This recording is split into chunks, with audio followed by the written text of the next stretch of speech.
Hey P squad, welcome back to physical education India. और आज इस वीडियो में हम लोग क्लास 12 के चैप्टर नंबर 9 का जो हमारा थर्ड टॉपिक है उसको पढ़ने वाले हैं, जो कि एक्सरसाइज एडेरेंस। इसके पहले के जो भी टॉपिक्स हैं, जो भी चैप्टर्स हैं, वो पहले से ही अपलोडेड है। नीचे डिस्क्रिप्शन में आपको उनका लिंक मिल जाएगा, वहाँ से जाके आप उनको पढ़ सकते हो। और ये जो नोट्स हैं, इंग्लिश और हिंदी दोनों ही लैंग्वेज में हमारे होते हैं, और इनके भी जो नोट्स आपको हैं वो नीचे लिंक उनका डिस्क्रिप्शन में मिल जाएगा टेलीग्राम चैनल का, वहाँ से जाके आप इनको डाउनलोड कर सकते हो। ठीक है, थोड़ी सी तबीयत मेरी ख़राब है, इसलिए आवाज़ में थोड़ा सा डिफरेंस आपको दिख रहा होगा, पर कोई बात नहीं, एनर्जी में बिल्कुल भी डिफरेंस नहीं होगा और सही और अच्छी तरीके से हम इस पूरे यूनिट टॉपिक को पढ़ेंगे। चैनल पे अगर नए हो तो सब्सक्राइब ज़रूर कर देना, ताकि मैं आपके लिए और ऐसे वीडियोस बनाता रहूं। चलो, एक्सरसाइज अध्ययन से शुरू करते हैं कि इसका मतलब क्या होता है। तो देखो, एक्सरसाइज अध्ययन एक तरह का प्रोसेस होता है। जैसे हमको पता है कि एक्सरसाइज क्या होती है।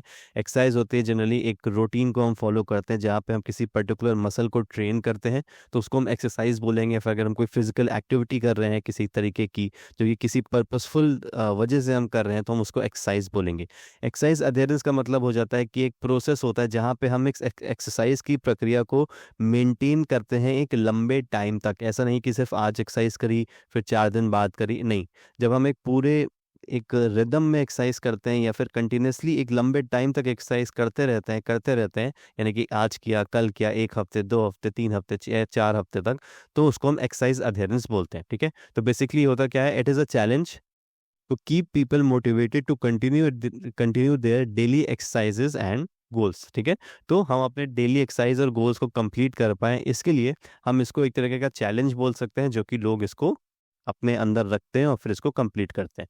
Lack of self regulation and sedentary lifestyle are some of the psychological issues that can be reasons for people to withdraw from exercise.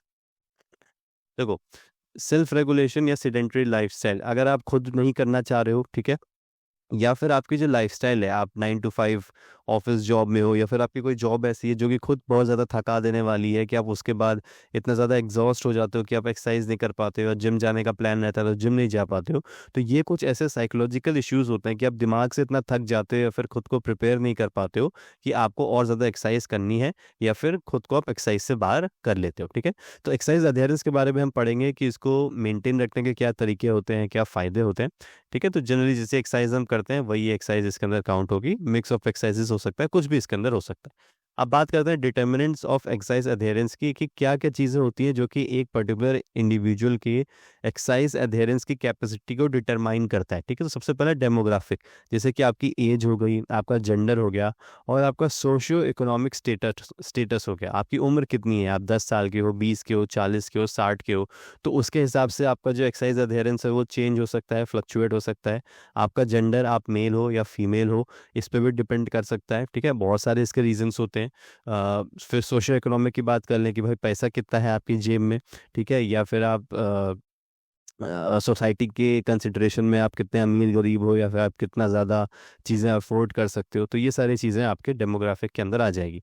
फिर education, people with higher education and income tend to have better health habits and adhere more to exercise. अब देखो, आज के ज़माने में थोड़ा सा उल्टा हो रहा है ये, जिनके पास पैसे ज़्यादा हैं, जिनके पास जोमेटो स्विगी के सब्सक्रिप्शन है, वो ज़्यादा मोटे और अनहेल्दी हो रहे हैं। और जो गरीब लोग हैं, जिनके पास सिर्फ एक ही तरीका है कि सब्जियां खाओ, फल खाओ, वो हमसे ज़्यादा फिट हैं और वो काम भी ज़्यादा करते हैं फिजिकली अपने दिन को चलाने के लिए। पर ठीक है, क्योंकि अभी भी बुक्स में ऐसा लिखा है तो हम इसी को मानेंगे, और ऐसा है भी। ऐसा मैं नहीं बोल रहा हूँ कि अमीर लोग सिर्फ मोटे हो रहे हैं या फिर हेल्थ ख़राब कर रहे हैं। कुछ हैं जिनका एग्जाम्पल लेके मैं आपको बता रहा हूँ, और मेरे कुछ दोस्त ही हैं, वो, मैं उनका नाम नहीं लूँगा यहाँ पे।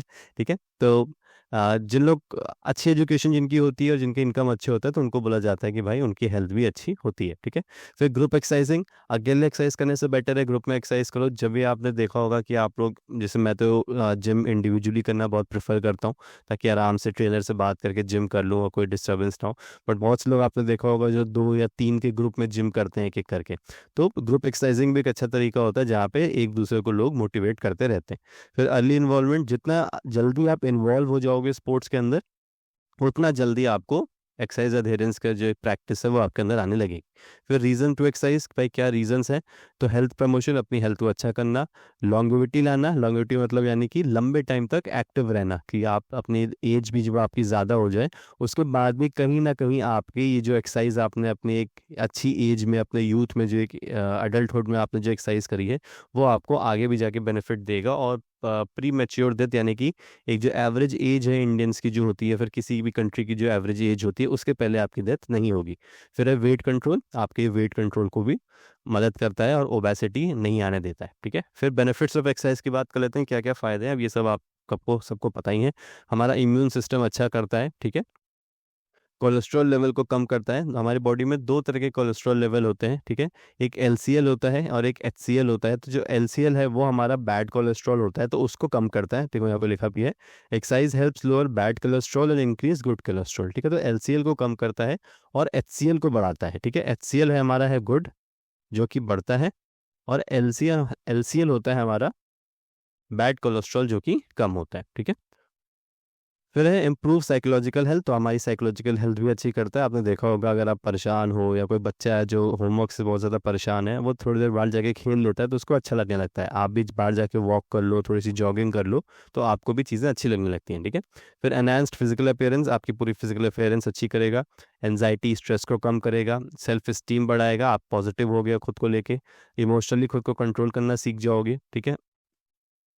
सॉरी, मेंटली आपको फिट रखेगा। मसल और बोन्स आपकी स्ट्रॉन्ग करेगा। एनर्जी लेवल आपकी बढ़ाएगा।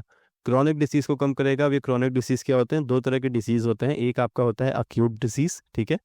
ये वो डिसीजेस होते हैं जो कि छोटे टाइम तक चलते हैं, जैसे कि फीवर, जैसे कि मेरी अभी तबीयत ख़राब है, तो जैसे फीवर है आपको जो 3 दिन या 4 दिन तक चलेगा, या फिर आपको कोई छोटी सी इंजरी हो गई तो अक्यूट इंजरी आप उसको बोल सकते हो कि वो ठीक हो जाएगी, हील हो जाएगी।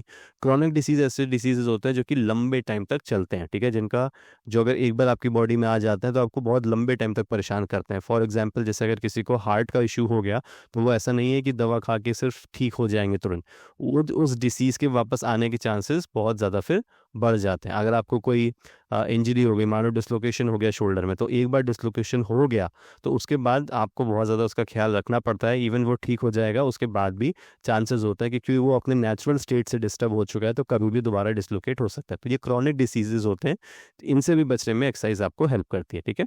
और अक्यूट क्या होता है? जो छोटे टाइम तक होते हैं, हुए 1-2 दिन में, 3 दिन में ठीक हो गए। Improves brain health and memory, तो आपकी ब्रेन की हेल्थ और मेमोरी को अच्छा करेगा। और पर्सन्स वेट के बारे में हम ओबेसिटी के बारे में बात कर चुके हैं, ठीक है। अब देखो कुछ स्ट्रैटेजीज की बात कर लेते हैं, ये बहुत ज़्यादा इंपॉर्टेंट है, ठीक है, क्योंकि ग्रुप एडहेरेंस क्या कर रहा है? तो ये तो फिट कर रहा है, हेल्दी रख रहा है, डिसीज से बचा रहा है, तो बेसिक फिजिकल एक्टिविटीज़ भी हमको करवाती हैं, कुछ इसमें अलग नहीं है। लेकिन मेन जो आपका क्वेश्चन बन सकता है वो बनेगा कि स्ट्रैटेजीज क्या होनी चाहिए आपकी आपके एक्सरसाइज अधेरेंस को मेंटेन करने के लिए या फिर उसको बढ़ाने के लिए। सबसे पहला, चूज सिंपल एक्सरसाइज। ऐसा नहीं है कि पहले दिन जिम गए और देखा कि यार तो बहुत बढ़िया बारबेल और लिफ्ट चल रही है और स्क्वाट्स जो लगाए जा रहे हैं 100-100 किलोग्राम के, अरे डेडलिफ्ट देखो भाई 10 लोग खड़े होकर देख रहे हैं 140 किलोग्राम की डेडलिफ्ट मैं भी लगाता हूँ। आपने लगाई और फिर आप 4 महीने तक बिस्तर पे पड़े रहे, है ना? तो सिंपल एक्सरसाइज से स्टार्ट करना है, ऐसी एक्सरसाइज से करना है कि आप जिससे पहले यूज टू हो जाओ और फिर धीरे धीरे उनको डेवलप करो। सूटेबल एनवायरनमेंट, एक ऐसे एनवायरनमेंट में करना है जहाँ पे आपको ट्रेनिंग करने में मज़ा आए, ठीक है। अगर आप वॉक करना पसंद करते हो, जॉग करना पसंद करते हो, तो किसी पार्क में जाओ, वहाँ पे जाके जॉग करो जहाँ पे अलाउड हो, किसी ग्राउंड में जाओ, जिम में जाके रनिंग करो। तो अलग अलग जगह पे जाओ, लेकिन जो भी आपको सूट करे। ऐसा नहीं कि कहीं भी किसी गंदी जगह पे या रोड पे भाग रहे हो जहाँ पे गाड़ियाँ हॉर्न मार रही हैं, आपको बार बार रुकना पड़ रहा है, तो ऐसा आपको नहीं करना। फिर रियलिस्टिक प्लान का मतलब है कि भाई प्लान्स ऐसे बनाने हैं कि वो आप अचीव कर सको। ऐसा नहीं कि आपका वेट 90 किलो है और आपने बोला कि मुझे 1 हफ्ते के अंदर 85 किलोज़ जाना है, तो पॉसिबल ही नहीं है ये, ठीक है? बहुत ही गलत तरीके आप यूज़ कर लोगे ऐसा करने के लिए। तो रियलिस्टिक प्लान बनाना है जो कि आप अचीव कर पाओ, ताकि जब वो धीरे-धीरे अचीव हो रहे हों स्टेप बाय स्टेप, तो आपको पॉजिटिविटी आए। फिर है कंसंट्रेट ऑन योरसेल्फ, अपने ऊपर ध्यान दो, दूसरों को मत देखो कि उसकी बॉडी ऐसी है, ये है, फिर आप डिमोटिवेट हो जाओगे।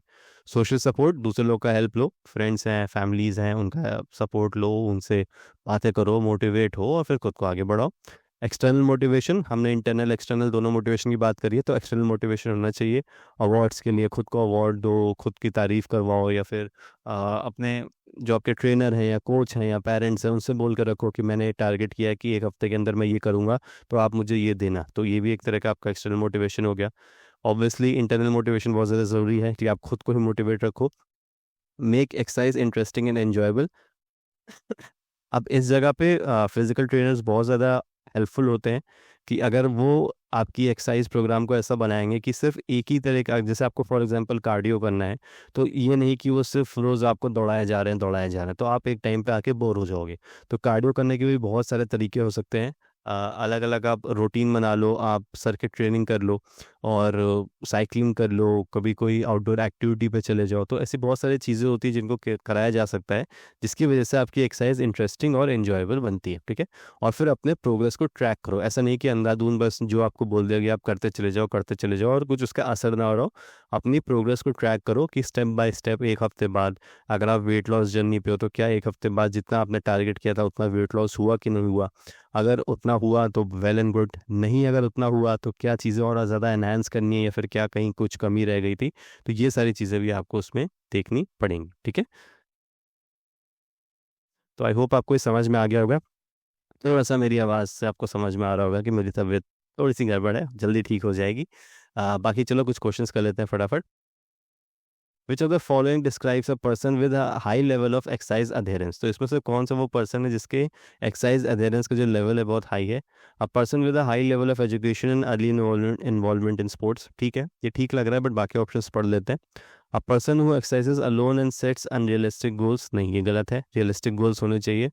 A person who is only motivated by tangible rewards and external factors, नहीं, ठीक है। टेंजिबल का क्या मतलब हो गया? वो रिवॉर्ड्स जिनको आप टच कर सकते हो, है ना? A person with a sedentary lifestyle and low income, तो ये गलत हो जाएगा, तो पहला वाला ही ऑप्शन हमारा ठीक हो जाएगा, ठीक है। सेकंड क्वेश्चन है, which of the following should be an example of suitable strategy for someone who is just beginning an exercise program? तो कोई एक ऐसा इंसान है जो अभी-अभी एक्सरसाइज शुरू कर रहा है, तो उसके लिए क्या स्ट्रेटजी होनी चाहिए? तो ये आपका होमवर्क क्वेश्चन है, इसको प्लीज़ कमेंट सेक्शन में लिख के आप आंसर करना। और अगर आपको कुछ समझ नहीं आया हो, तो आप कमेंट सेक्शन में लिख सकते हो। आपका कोई फीडबैक है, तो वो भी आप कमेंट सेक्शन में लिख सकते हो। Thank you so much. Channel को सब्सक्राइब करते हुए ज़रूर जाना। अपना ध्यान रखो। जल्दी मिलते हैं अगले वीडियो में।